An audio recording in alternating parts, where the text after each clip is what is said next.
Hey guys, welcome back to the channel once again. So in this episode here, just want to kind of go over my miter station, kind of show you how I use it, how I mark out my wood, a little bit about my dust collection back here, and then I'm going to show you one feature that I think a lot of people are not building into their miter station that might help you out, especially with the smaller spot that like I've got. I've only got a certain distance, so on either side of my station here. So I'm going to show you something a little bit different on this station here, and it might help you out with your miter station. So when I get ready to cut my wood to length, the way I always do it is, again, I always like to use the trusted tape measure. So you know, after I square up one end, let's say we're going to cut this wood to length. This is this little scrap piece here anyway.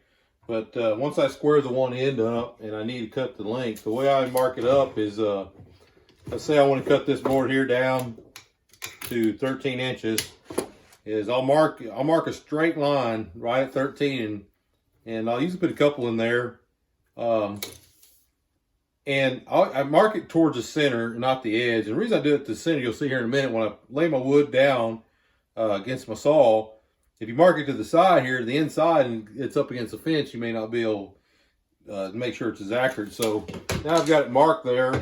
The way I do that is lay that up against the fence, and let me move this camera out here so you can see. All right, so you can see here I've got I always use the lines. A lot of the old carpenter trick was they would come in here and they'd go from that point and do the V like that, do a little V. But I always like to have a straight line instead of the V, because then I want to make sure that when I cut it, I did cut the right spot. Okay, from there, next thing I'll do is I'll just pull my saw down without starting it, pull it down against my board, and line it up on my marks, okay? Okay, and then I'll just lightly hold it down. And this is only, of course, if I'm just cutting one, I wouldn't use my stop block. But if I'm cutting multiple boards, this is how I set it up. So I hold the board in place now that I've got it right on the mark, okay? And so I'm gonna hold it down with the saw and not make sure you don't start it. Keep your hand off the trigger now. Slide your stop block up against your piece of board and then tighten it down. Okay, now we got it locked in, ready to cut. Now we can go ahead and make our cut. Okay, so from there, I'm gonna double check, make sure I got the right spot. We're good. Make sure, always want to use this fence here. I've got this fence, the other fence set back just a little bit. Make sure we're good and square. Pull it down. Bring the saw up away from the board. Make sure when you start it, make sure you get it started and make sure it's running full speed. All right, so if you notice, you can barely, I don't know if you can see that on camera or not, you can just barely see my pencil marks there, okay?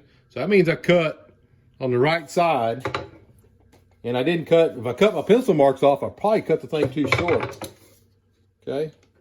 Now you can see right there, I mean, we're almost dead on 13 inches exactly, all right? So that's how I get my accurate cuts whenever I do my miter saw stub. So let's say I want to cut this from the length too. So you see here, it's an old piece of flooring. It's got the tug and groove on either end.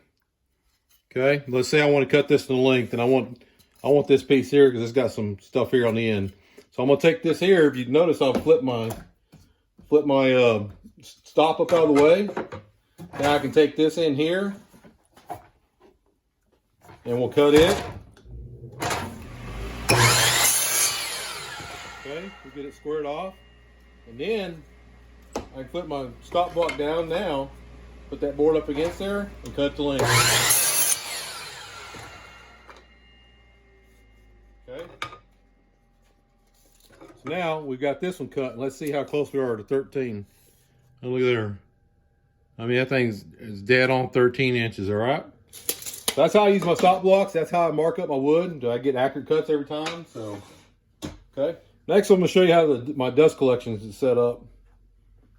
All right, so on my dust collection, I got a piece of 4-inch pipe. When I plumb this in, I put this dead center of the back of the saw, which I wish of now I would have maybe moved it to one side or the other. Now, I just purchased this saw here, and I'll go over here in a minute a little bit.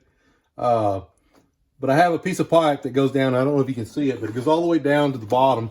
And I can slide this, I left this bottom piece here loose. So I left this bottom piece here loose, and I can slide it down or up. I don't know if you can see that point there at the bottom. But the reason I left it to where I can slide it up, that way anything collects back in the back behind here, which it will. I mean, I've tried every kind of dust collection there is, and I always get some dust back in here. So what happens there is I can lift this up, and then I can open my valve, turn my dust collection off, and I can take my blower and blow everything up in there and suck it up. I have one tube that comes out of the side here and comes into the back here. Now, this is kind of a design here that's come off from Fisher. I think he had this kind of same design. Just a little box back here in the back that comes loose, and it just sets back there, back behind. Okay, I put some foam in here, just kind of keep the dirt from spraying out. Why it does work pretty good. I still don't get real good results out of it. Also, you can't use this if I got to turn the saw to a 45, which probably 80% of the time I'm just cutting straight cuts. But when I do have to turn it, all I have to do is I have this little wedge here that I put in the back here to hold it in place. And if I need to turn it, I just have to pop this wedge out and then remove this and remove the hose. And now I'm able to just turn the saw where I need to. Okay. So on the other side of the saw, I have another hose that goes up to this back port. Now, when DeWalt puts these back ports in, they just basically shoot straight back. So my issue there was I really couldn't find anything, a 90 or anything to make. So I ended up having to make this block of wood. Let me pull it off here. I ended up having to make this little block of wood here with the hose that goes into the side. Okay. So I had to design it just like this so it misses my pipe back here. Now, you may be a little bit different, but I made a hole in here in the side, and then the hose goes in the side here. And that picks up anything left over. It's going to spray out that back side. And then you can see here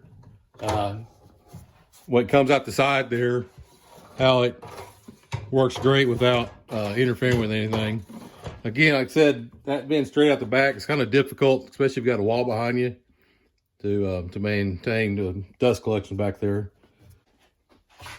So this saw here I picked up earlier this year. My other one I had it as a Craftsman, and one day I was just doing something stupid and pulled up on the handle here in the front and just snapped it, and I wasn't able to find parts. So I was doing a big project and I needed a chop saw, so I decided to go with this one here. It's the DeWalt DWS 716 12-inch. Okay, it's not the sliding, and one of the reasons I didn't go with the sliding compound miter saw was because mainly it takes up a lot of room in the back, and I don't have a lot of room. And two, I don't really ever find myself needing to cut that wide of a board on the miter saw.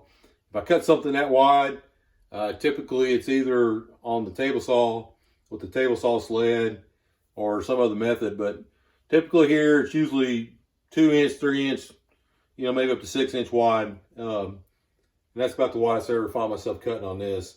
Two, I'm not sure 100%, but I've seen some reviews that the sliding compound saws are not quite as accurate on the 90. So that's another reason I went with this one here. Been a good saw so far. Been real good. I like the locking mechanism on it. Everything's working great. Do like it a lot. So when I did build my miter station, I did like most guys do it. I mean, some of them now don't even put this fence here. Again, there's really not any need for it. The reason I did like this though is because I keep a lot of my hand tools and clutter back here, and it always gets cluttered up, it seems like. But this spot right here, I try to keep as clean as possible, so that way I can throw some wood up there. So a couple things that on my shop here, my shop width here is only 12 foot from wall to wall. And so I did offset my saw a little bit. So from the left side, I've got 5 foot of cut area. And then from the right side, I've got 7 foot, okay? So 7 foot and 5 foot. I hardly ever find myself cutting anything longer than 7 foot. I mean, if you're building something that's over 7 foot, you're building a pretty big project. So I very rare, if I'm cutting something down, I use the skill saw, cut it down, and then do my final cuts here. But very rare am I finding myself cutting long boards. But one of the features I wanted to show you that most miter saw stations don't have built into their station is that the center part here is actually on a mobile cart, okay? So you may not be able to see it, but let me show you how it pulls out. It's very simple. It just pulls straight out. And then right behind me, where the camera's actually sitting, I've got a door. And then I've got about another 4 or 5 feet outside the door.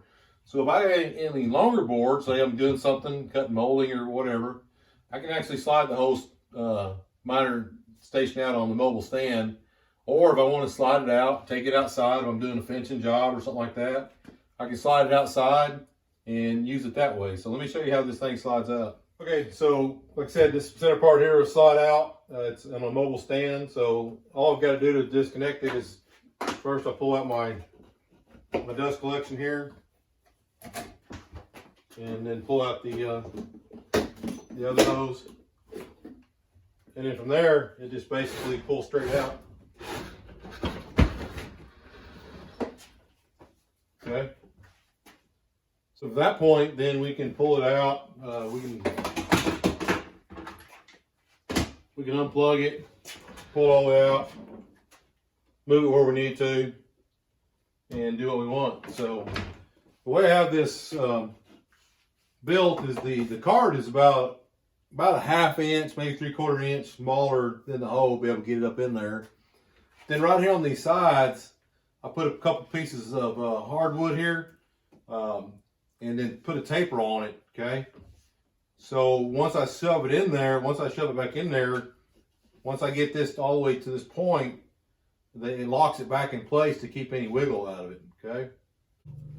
All right, guys, appreciate you watching again. Hopefully I showed you something that you can take and incorporate in your own shop there.